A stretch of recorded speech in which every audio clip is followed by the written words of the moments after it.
Bonjour à tous, bon mardi, madame, messieurs, la presse est disponible en kiosque, vous aurez l'occasion de parcourir les tabloïds et être parfum de l'actualité. La nouvelle expression parle du monde des affaires, vers la fin des mythes, c'est le grand titre du journal, pour dire simplement qu'avec la disparition de Fosse Victor, le décompte sur la liste très sélecte donc de ceux que l'opinion a qualifié de bourgeois illettrés au Cameroun tire donc vers la fin, revue des troupes donc d'une race rare en voie de disparition, c'est à lire en page 3 du journal. Le journal parle également de lavage des mains. Où est l'eau dans la ville? C'est une question. En cette période de crise sanitaire, des citoyens ont d'ailleurs manifesté pour dénoncer des inégalités dans l'accès à l'eau potable dans la ville de Douala. C'est à lire en page 8 du journal ce matin. Le journal parle également des législatives partielles et les CAM et les partis sous pression. Les travaux des commissions départementales de supervision sont donc en cours dans le nord-ouest et le sud-ouest, mais seulement les membres travaillent donc la peur dans le ventre. C'est en page 5 du journal ce matin. Mortalité néonatale, 20 milliards aux familles. C'est ce que le journal propose. C'est le résultat à mi-parcours de ce projet de lutte contre la pauvreté présenté donc la semaine dernière à Yaoundé. C'est ce qu'on va découvrir en page 4 du journal. On parle aussi du coronavirus avec les conseils d'un Camerounais en Chine confiné depuis le 23 février 2020. Il partage avec ses compatriotes son expertise ou son expérience donc du pays, d'où est parti le terrible virus de la mort. C'est en page 7 du journal La Nouvelle Expression de ce matin. Le Messager parle du coronavirus avec le chemin de croix des Mbenguistes. Le journal fait savoir que face donc à la fermeture des frontières aériennes pour éviter la propagation du Covid-19, ces Camerounais cloués donc dans les aéroports à l'étranger ont toutes les peines du monde à retourner au bercail. C'est en page 4 du journal. Le journal parle également du Covid-19. Donc Angela Merkel parle au Cameroun en page 3 du journal. Et aussi on parle de la crise à l'Union des populations du Cameroun en page 3 du quotidien Le Messager. Le coup de gueule de Henriette Ekoué, c'est à lire dans le journal disponible en kiosque ce matin. Et la presse, d'autres presses également, notamment Mutation qui est disponible en kiosque par du coronavirus au Cameroun. L'Italie, si loin, si proche, c'est ce que le journal propose comme titre également pour dire simplement que comment s'approprier justement la situation dramatique dans ce pays pour éviter le pire chez nous. C'est le journal qui propose des témoignages des Camerounais vivant en Italie, d'autres Camerounais établis en France et en Chine témoin également. C'est à lire dans le dossier de la page 6 à la page 9 du journal, disponible en kiosque. Archidiocèse de Yaoundé, Douala, les célébrations liturgiques suspendues. C'est le journal qui propose l'information.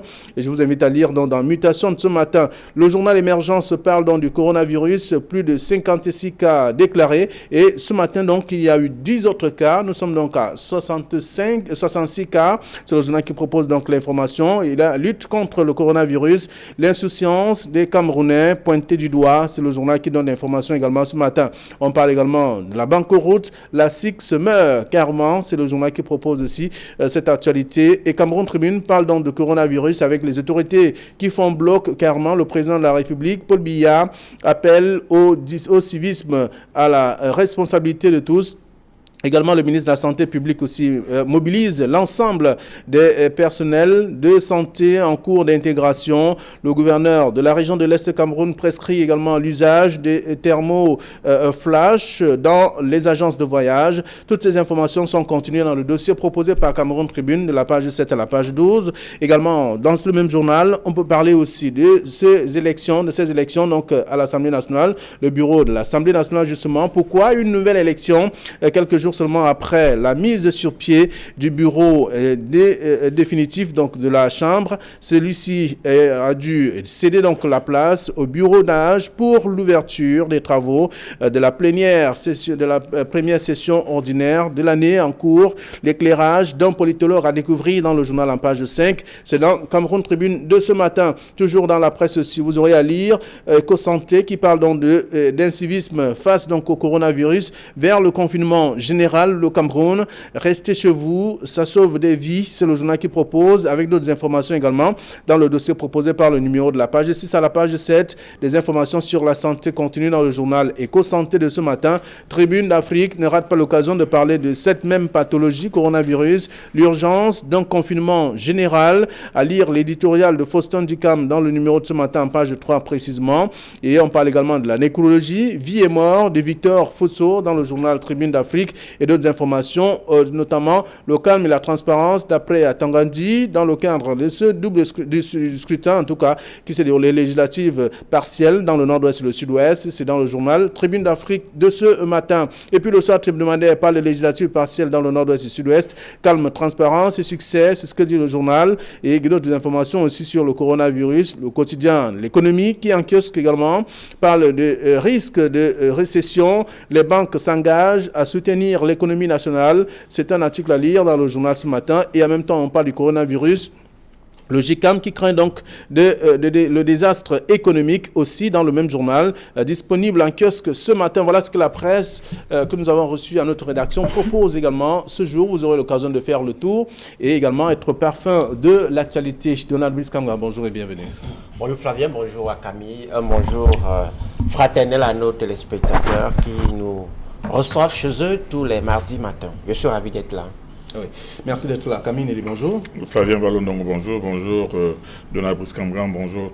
Très nombreux téléspectateurs d'Equinox Télévision et surtout ceux d'Arrivée des Grands Unes. Et j'en profite pour écraser une larme ici sur la disparition du grand Manou qui est parti hier. Mais ce que je déplore, c'est qu'on voit plus le coronavirus derrière sa mort qu'une simple maladie. Manou avait 86 ans et vous savez, il avait été hospitalisé pas parce qu'il avait le coronavirus, mais parce qu'il avait une infection respiratoire. Vous savez, à cet âge-là, c'est un âge particulièrement indiqué pour toutes sortes de maladies, puisque le métabolisme est déjà un peu fatigué. Donc, et c'est d'ailleurs l'une des choses qu'on ne dit pas suffisamment, que les personnes les plus à risque, c'est les personnes d'un certain âge et les personnes qui ont effectivement des problèmes cardiaques. De pathologies donc, moi, je pense que la mort de Manou ne doit pas être liée au coronavirus, mais nous devons plutôt écraser une larme pour cette immense... Ça peut être le coup de massue en même temps. Disons qu'il est mort, c'est tout, il est mort, il a 86 ans. Tout de même, il a beaucoup fait en 86 ans, il a parcouru énormément de chemin, il avait beaucoup de... Il y a plus âgé que lui qui résiste de toute façon. Oui, il y a moins âgé que lui, mais moi je pense qu'il faut qu'on dise aussi que c'est la maladie des personnes qui ont un certain âge aussi.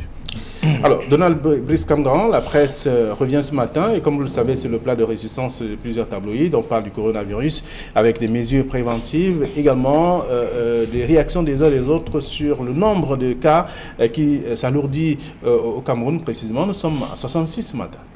Oui, le ministre de la Santé publique l'a confirmé. On a 10 nouveaux cas ce 24 mars, ce qui porte dans le nombre de personnes confirmées malades à 66. Avec ce chiffre, mais aussi avec le décès confirmé de Manou Dibango, il est clair que les Camerounais vont peut-être prendre conscience que la menace est réelle et que ce n'est pas une maladie des Blancs, que nous aussi, sous les tropiques, nous sommes très très concernés. Écoutez, il y a des mesures qui sont prises, les 13 mesures gouvernementales d'abord, sur la distanciation, sur le confinement, et ainsi de suite. Est-ce que ces mesures sont respectées? Est-ce que nous sensibilisons assez pour que ces mesures soient respectées?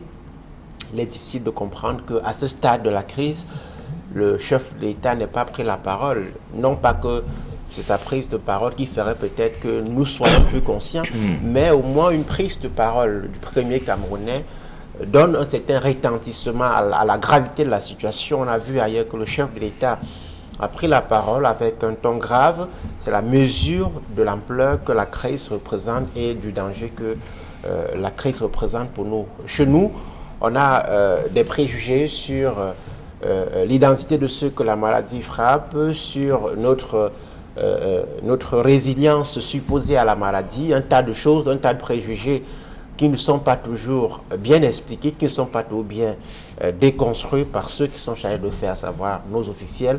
Ensuite, les médias et les leaders sociaux notamment. Ce travail doit être fait de façon coordonnée pour que les résultats soient ceux que nous espérons, ceux que nous attendons, pour éviter évidemment le drame que vit un pays qui n'est pas aussi loin que cela de nous, l'Italie.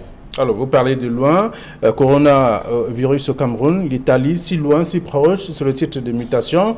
Et en même temps, dans la nouvelle expression, on parle des conseils d'un Camerounais en Chine, qui est donc confiné depuis le 23 février, Kaminele, 23 février 2020. Le messager parle du chemin de croix des Mbenguistes. Oui, le messager parle du chemin de croix des Mbenguistes, c'est-à-dire que c'est tous ces Camerounais et tous ces Africains qui sont en train de broyer du monde noir dans les aéroports européens qui sont fermés aujourd'hui.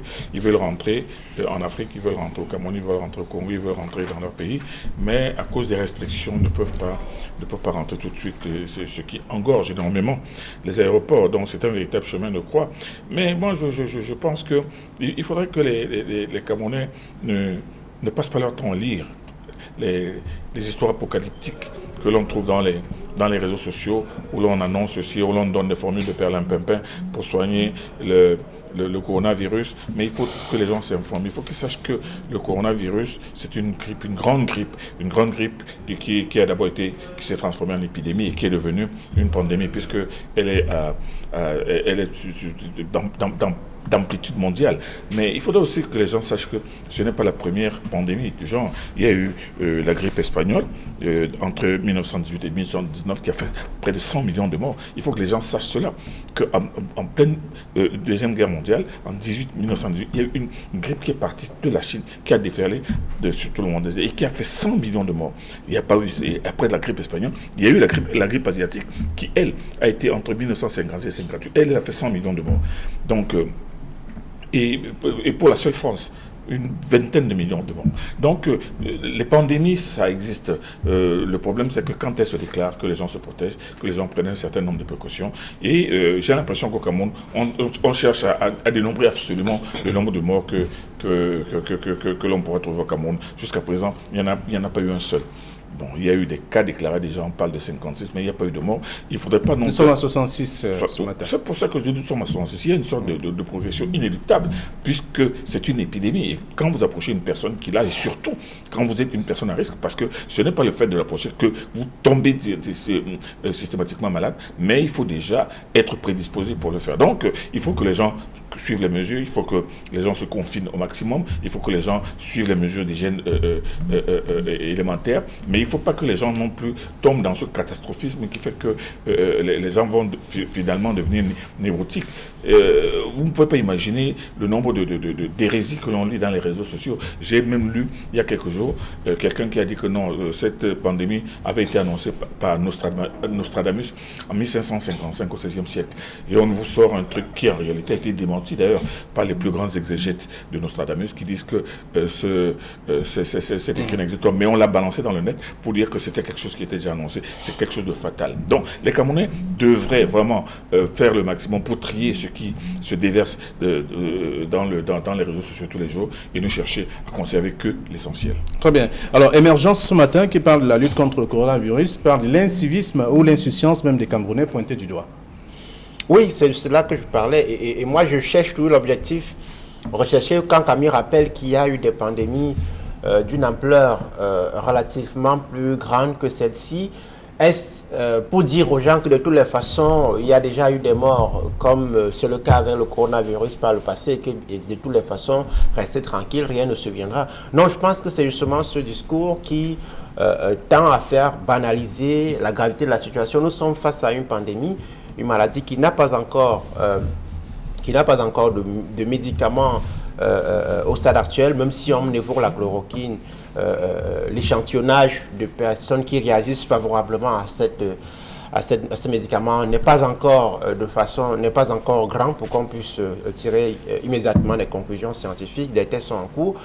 Le fait de dire que de toutes les façons au XXe siècle on a eu un cas pareil, au XVIIIe siècle un peu plus tôt, il y a eu 80 millions de décès. Non. Ça peut être un rappel pour que les gens comprennent ou perçoivent la gravité de la chose peut-être. Ce rappel au plan communicationnel, il est maladroit. Entendons-nous sur le fait, nous sommes face à une crise qui frappe le monde entier et qui est arrivée chez nous. Chaque 2 jours au Cameroun, on a au moins une dizaine de cas. Chaque 2 jours en moyenne, on a au moins une dizaine de cas. À ce rythme-ci, d'ici un mois, on pourrait être à 100 cas et plus au Cameroun. Donc, aujourd'hui, il n'est plus question de tenir des discours qui tendent à atténuer. Et contrairement à ce que Camille dit, nous avons réalisé une enquête qui permet de dire qu'on a un cas suspect de coronavirus qui est décédé au Cameroun et que les gens doivent comprendre et que c'est un compatriote qui est décédé dans des conditions qui ont été décrites dans notre journal de 20h hier. Donc, ce sont des éléments qui permettent de dire que nous sommes face à une crise qui est grave et que les gens doivent prendre conscience en respectant les mesures officielles qui sont édictées, mais également que les communicateurs que nous sommes, mais également les pouvoirs publics qui communiquent doivent prendre conscience qu'il ne faut pas brouiller le message avec d'autres messages qui interfèrent avec peut-être parfois de façon centrer les plateformes. De façon centrer les plateformes en mettant l'accent peut-être même sur les plateformes qui portent plus, comme les médias, comme Equinox, comme les réseaux sociaux, ainsi de suite, en ne brouillant pas le message avec d'autres messages comme ceux que tient Camille, que porte Camille ce matin. Il y a eu des pandémies plus graves par le passé. De toutes les façons, justement, ça alimente l'insouciance chez les gens et leur donne l'impression qu'il n'y a pas gare à créer. D'accord. Puisqu'on parle de l'insouciance des Camerounais qui est pointée du doigt ici dans le cadre de cette communication, de ce combat qui est engagé depuis quelque temps en proposant d'ailleurs les directives qui sont ou les consignes qui sont données par les membres du gouvernement. Donald Brice, je ne vous en veux pas si vous ignorez qu'il y a eu la grippe espagnole. Je ne vous en veux pas si vous n'êtes pas informé de ce qu'il y a existé, la grippe asiatique. C'est quoi l'objectif? C'est pas de votre faute. Mais moi, je pense que faites l'effort de rechercher d'abord ce que c'est. À quel moment ça a frappé? Quel était son impact sur la société humaine à cette époque? Moi, je pense qu'il est important. Il est important de savoir que ce n'est pas la première pandémie. Qu'il y a eu des pandémies qui ont été même beaucoup plus fortes. Nous sommes d'accord dessus. Oui, mais je cherche l'objectif, la finalité de ce rappel. Je cherche d'abord à éclairer les gens, même vous, qui ne le saviez pas, à vous dire qu'il y a eu la grippe espagnole, il y a eu la grippe asiatique. Mais vous ne l'avez jamais dit aux gens. Vous ne l'avez jamais dit aux gens. C'est pédagogique. Moi, je pense que c'est pédagogique. Est-ce que nous, les finalités, c'est pas seulement informatif. Écoutez, nous ne sommes pas ici dans un cours de médecine. Nous sommes en train de dire que ce qui arrive aujourd'hui, il y a eu des cas comme cela. Il y a d'autres certainement qui vont arriver par la suite et que les gens doivent suivre les prescriptions. C'est ce que je dis. Moi, j'ai l'impression que c'est-à-dire qu'il y a des moments où vous voulez seulement contester pour contester. Je rappelle à toutes les personnes qui ne savent pas. Beaucoup sont incultes, beaucoup ne le savent pas, mais que ces personnes sachent qu'il y a eu la grippe espagnole, il y a eu la grippe asiatique, qu'il y a eu tant de morts. Jusqu'à présent, les morts sont en train de se compter et ça ne va pas s'arrêter. Au Cameroun, il y a 2 semaines, il y avait seulement 1 ou 2 cas. Maintenant, il y en a déjà 60, vous dites. 66. Demain, après-demain, ça va certainement progresser si les gens ne se confinent pas, si les gens ne respectent toujours pas les règles. Et même parmi les gens qui respectent le moins, sont effectivement ces gens qui sont susceptibles d'avoir apporté ce coronavirus au Cameroun, qui viennent des avions, qui refusent le cantonnement et qui ont fait au quartier, qui appellent les leurs, et les leurs qui viennent les voir. En se disant en étant aussi insouciant, en se disant que bon, il n'y a rien, mais seulement ce que je dis et ce que je maintiens, c'est que les gens doivent être prudents, doivent savoir que cette pandémie est très très grave, qu'elle n'épargnera personne, mais elle épargnera surtout très peu les personnes qui sont prédisposées, parce qu'il y a des gens qui sont plus prédisposés que d'autres. C'est ça que je suis en train de dire. Moi, je ne donne pas je ne suis pas là pour saper le moral des Camerounais. Au contraire, c'est pour leur faire comprendre, pour les éduquer et les éclairer et leur faire comprendre que ce qui arrive aujourd'hui est déjà arrivé et certainement peut causer beaucoup plus de dégâts que la grippe espagnole ou la grippe asiatique. C'est tout. Alors, dans le cas où on ne respecte pas les prescriptions, bien sûr. Bien entendu. Flavien, soyons d'accord sur le fait qu'aucune communication n'est neutre. Toute communication vise un objectif. Lorsqu'on prend la parole, c'est pour influencer les gens. Lorsque vous parlez, c'est pour influencer les gens. Il faut que nous soyons d'accord là-dessus. Le fait de rappeler ces crises, les gens entendent ce qu'ils entendent. Le ministre de la Santé publique que nous apprécions pour sa transparence relative, pour la sensibilisation qu'il mène, notamment sur Twitter, sur Facebook, pour son activité. Évidemment que c'est un profil qui tranche de façon nette avec ce que nous avons l'habitude d'observer au sein du gouvernement. Ça, personne ne peut ne pas le féliciter pour cela. Mais il y a quelques jours également, le fait de rappeler qu'on ne va pas vers un confinement général. Ça aussi, c'est un message qui donne l'impression aux gens que rien n'est grave à l'état actuel des choses. Et l'objectif de la communication dans le contexte actuel, c'est de dire aux gens qu'il y a des mesures officielles qui ont été prises. Ces mesures-là, il faut les respecter, même si le coût parfois peut être peut être dur à supporter, mais rien n'est plus cher que la santé. C'est de cela qu'il est question. Mais également rassurer les gens sur le fait que des actions sont en train d'être prises, ou alors des actions sont prises.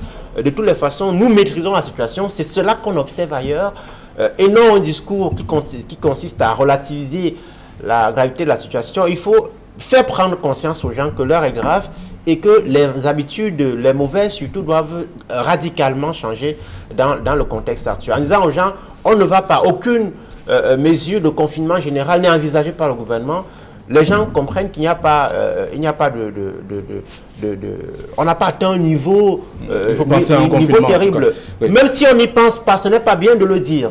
C'est ce que nous disons. Même si on ne pense pas en confinement général, évidemment que sa faisabilité dans le contexte camerounais est très peu probable parce que ça implique quand même beaucoup de choses, l'arrêt des activités des industriels, des entreprises qui ne pourraient plus fonctionner. Comment est-ce que l'État va supporter cela? L'économie va en pâtir de toute façon. Non seulement l'économie, mais la société de façon globale. Les États comme la France ont supprimé le loyer, un certain nombre de choses. Est-ce que le Cameroun a les moyens de supporter même une semaine seulement de confinement général? Nous en doutons et tous les économistes en doutent d'ailleurs. Mais il ne faut pas dire aux gens que ce n'est même pas étudié et de toute façon, ce n'est même pas envisageable. Non, ce discours dans l'opinion peut être mal perçu. Très bien. Alors, il y a un journal spécialisé Éco-Santé ce matin qui parle de vers le confinement général au Cameroun, et il y a un autre journal, Tribune d'Afrique, qui parle de l'urgence d'un confinement général.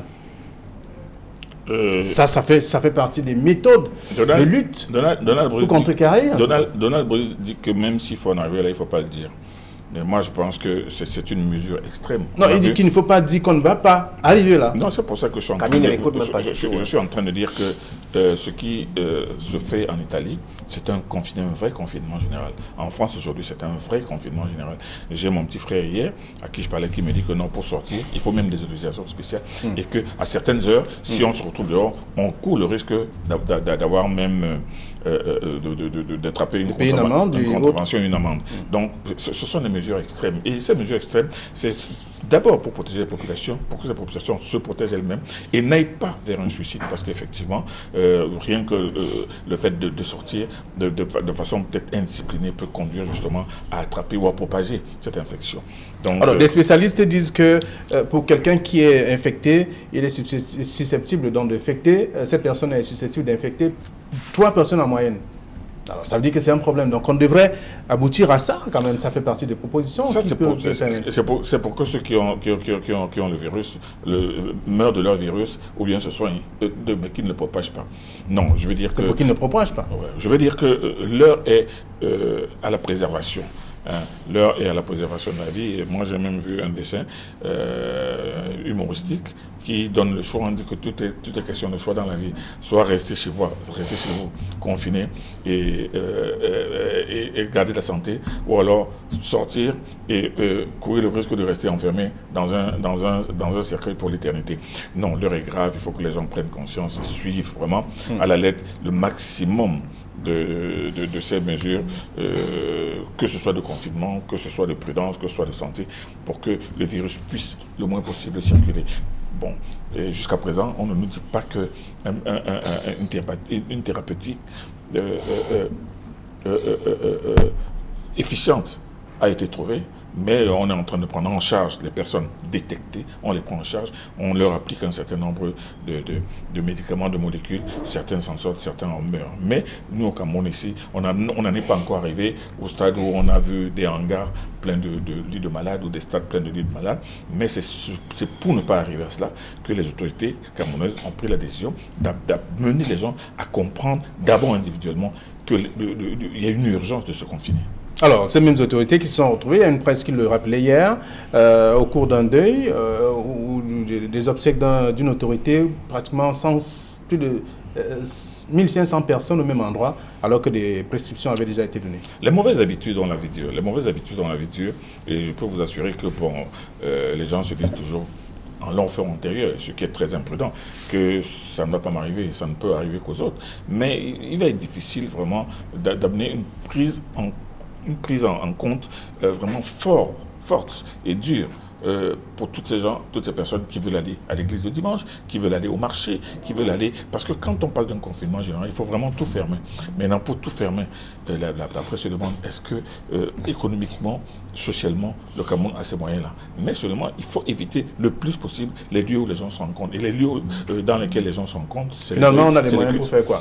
C'est donc pour ça que je dis que il faut s'en tenir à l'essentiel. Mais, comme on le dit, regardez par exemple, j'ai lu dans un journal que pour aller, il y a des gens qui allaient rendre visite, présenter leur sympathie à la famille Fotso Banjoun, mais on était obligé de les trier. Une trentaine entre, l'autre trentaine sort. Mais seulement, ce qu'on ne dit pas, c'est que pendant que la trentaine est entrée, dehors, il y en avait 100 ou 200 qui étaient en train d'attendre. Donc tout ça est bien difficile. Mais il faut que les gens comprennent qu'il faut absolument une autodiscipline, avant même que ce ne soit une discipline collective. Alors, Donald Brice, il y a l'économie de ce matin qui parle du coronavirus avec le GICAM qui craint le désastre économique. Oui, et c'est pour ça que ce que dit Camille m'inquiète, c'est-à-dire que lorsqu'on dit confinement général, ça signifie que le jeune Abdou, il dit n'importe quoi, qui fait la brouette au marché, la brouette pour survivre au marché de Funzi à Yaoundé, ne fera plus cette activité. Ça signifie que Jean-Pierre, qui décharge les camions de tomates au marché Santaga, le matin, il n'y va plus. Comment est-ce que vous faites pour qu'il mange les beignets le matin, pour qu'il se lave, pour qu'il ait à manger, ainsi de suite. Donc ça sont des exemples banaux pour montrer la difficulté qu'il y a pour un État comme le Cameroun à supporter un confinement même de 15 jours. Évidemment que lorsqu'on le dit, ça rappelle également la qualité de notre gouvernance parce que nous sommes quand même dans un État et ce n'est pas être un ennemi du Cameroun que de le rappeler où on fait des dotations au préfet, au sous-préfet, au gouverneur en véhicule de 45 millions à peu près chaque année, où l'unité de mesure des détournements de fonds publics, c'est quand même le milliard de francs CFA. Est-ce que ces fonds, s'il y avait une meilleure gouvernance, n'auraient pas permis de gérer une crise grave comme celle-ci? Ce sont des questions évidemment qu'il faut poser. Peut-être que ce n'est pas le lieu, mais ce que vous dites, c'est aussi nous rappeler que notre qualité de la gouvernance peut nous rattraper lorsqu'on est en difficulté. Le Sénégal a décrété l'état d'urgence. Ça implique un certain nombre de restrictions dans la circulation, dans le droit d'aller et de revenir, mais l'État, là-bas, débloque, je crois, 1000 milliards de francs CFA pour compenser le manque à gagner. Alors que eux, là-bas, ils ont certes un peu plus de cas, je crois, autour de 65 cas jusqu'à hier que nous. Ça signifie qu'on a presque au même niveau de crise. La différence, c'est qu'ici, on a eu un décès d'un cas suspect. Alors qu'eux, ils ont des plateaux techniques au Sénégal relativement plus relevés que nous ici, manifestement mieux préparés que nous. Au moment où on demandait la fermeture des frontières, okay, le gouvernement est resté dans un mutisme incroyable, alors que à l'analyse d'aujourd'hui, avec un peu de recul, on se rend compte que si on avait fermé les frontières 3 ou 4 jours avant, peut-être qu'on aurait évité les cas qu'on a importés dans les 2 ou 3 jours où le gouvernement hésitait, en tout cas n'écoutait pas les critiques qui étaient faites parce que de toutes les façons, pour notre système gouvernant, ceux qui critiquent, ce sont les ennemis du Cameroun. Alors, utiliser le gel désinfectant pour notamment désinfecter les mains toutes les 15 ou 20 minutes, c'est conseillé, et également boire de l'eau en même temps pour nettoyer sa gorge aussi, c'est toujours conseillé, et surtout respecter ces mesures d'hygiène. Ça fait partie tout au moins des critères édictés par le gouvernement, et également savoir se moucher, surtout en endroit, dans un mouchoir qu'on utilise seul et jeté dans un endroit également où on ne peut pas avoir accès aussi. Donc autant de prescriptions également qu'il faut respecter. Alors on va parler d'autre chose. On parle de la nouvelle expression qui parle du monde des affaires vers la fin des mythes, c'est le titre, pour présenter également les visages des personnalités qui sont parties quand même d'un minimum pour devenir des industriels de qualité. Oui, les visages de Jean-Samuel Nojogouin, des Provenderies, Victor Fotso qui est parti il y a quelques jours, Samuel Kondo qui est parti il y a 2 ou 3 mois, je crois.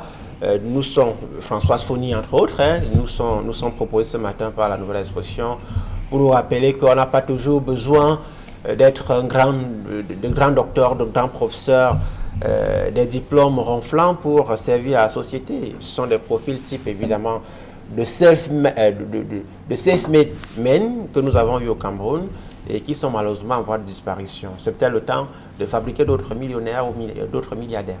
Camille? Ben, je pense que c'est pas le Cameroun qui les fabrique, qui se fabrique tout seul. Toutes ces personnes de self-made men, moi je les qualifierais pas de mythes, je les qualifierais de success story, de légende. C'est des gens qui sont partis de rien pour se retrouver à la tête d'empires industriels, commerciaux et tout ce que vous voulez. Mais ce que beaucoup de gens ignorent, c'est qu'il y a des jeunes, une jeunesse aujourd'hui très entreprenante qui,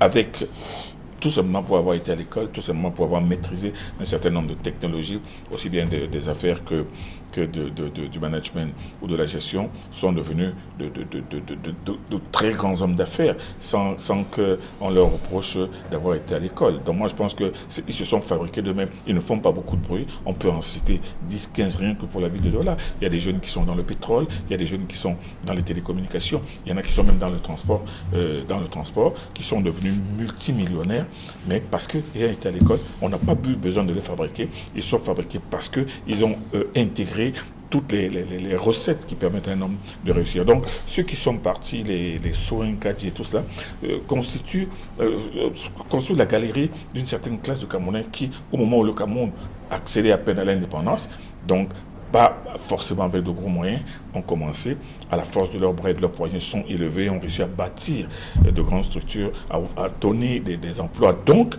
moi je dis, ce ne sont pas des mythes, c'est tout simplement des personnages de légende. Ils partent, d'ailleurs tous rattrapés par l'âge. Vous voyez bien qu'à cette époque-là, dans les années 60, ils avaient déjà 30, 40 ans. Donc, 60 ans plus tard, ils approchent tous à 80, 90, 100 ans. Donc, pour ne parler que de Victor Fotso, Alors, la nouvelle expression a bien fait de rappeler tous ces moments, ces personnalités. Il faut les rappeler, mais seulement, il ne faut pas croire que parce qu'ils sont partis, il n'y aura pas d'autres. Non, je dis tout simplement qu'aujourd'hui, il y a de jeunes, très jeunes Camerounais qui sont en train de réussir sans faire beaucoup de bruit, sans faire beaucoup de publicité non plus. Et voilà. Alors, on va dire un mot sur les législatives partielles, les CAM et les partis sous pression. C'est ce que la nouvelle expression propose également ce matin. On parle des travaux des commissions départementales de supervision qui sont donc en cours dans les régions anglophones, mais seulement les membres travaillent avec la peur au ventre. Oui, le contexte ne présageait pas autre chose que cela, hein. C'est-à-dire que nous sommes partis avec les mêmes conditions qui ont prévalu lorsque nous tenions le double scrutin municipal et législatif dans les régions du nord-ouest et du sud-ouest. Le Conseil constitutionnel a annulé de façon partielle les législatives dans 11 circonscriptions, 10 dans le nord-ouest et une dans le sud-ouest, à savoir le Bialem. Ces élections sont tenues dimanche dernier.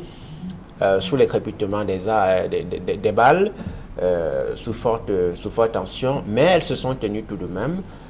Évidemment qu'on peut interroger la crédibilité de ce scrutin-là. Rien n'a changé entre le 9 février, en tout cas rien de fondamental n'a changé entre le 9 février et le 22 mars où ce scrutin partiel s'est tenu.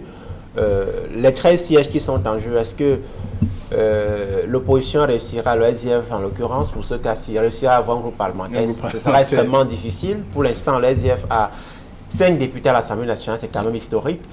C'était pu arriver depuis très longtemps. On va vers une Assemblée nationale très monolithique avec la DPC qui sera fortement majoritaire. Évidemment que ça aussi, la qualité de nos lois en pâtira. D'accord. À côté de ce que propose la nouvelle expression, Camille, parlant de législatives partielles, il y a le SWOT demandé qui parle du calme, transparent, succès. C'est ce que dit d'ailleurs le ministre de l'administration territoriale. C'est la conclusion du ministre Paul Atangandji qui était sur les lieux, qui estime que les choses se sont passées dans le calme. Il est vrai qu'on a entendu quelques coups de feu qui ont vite été étouffés. Les opérations sont poursuivies jusqu'au bout. Et ce qui était important pour lui, le ministre de l'administration territoriale, c'est que ces élections se tiennent et aillent jusqu'au bout. Bon, c'est ce qui est arrivé. Bon, maintenant, c'est les enjeux maintenant. Ces enjeux, qui est parmi ces enjeux, c'est le plus grand enjeu pour le SDF, qui, s'il réussit à avoir 10 sièges, va se retrouver avec un groupe parlementaire. En tout cas, ça reste vraiment un enjeu. Merci à vous, chers messieurs, et également à nos chers téléspectateurs. Demain, ce sera la 3e de la semaine. Il sera 9h20 sur Equinox. Bonne journée à tous et surtout, respectons les mesures d'hygiène.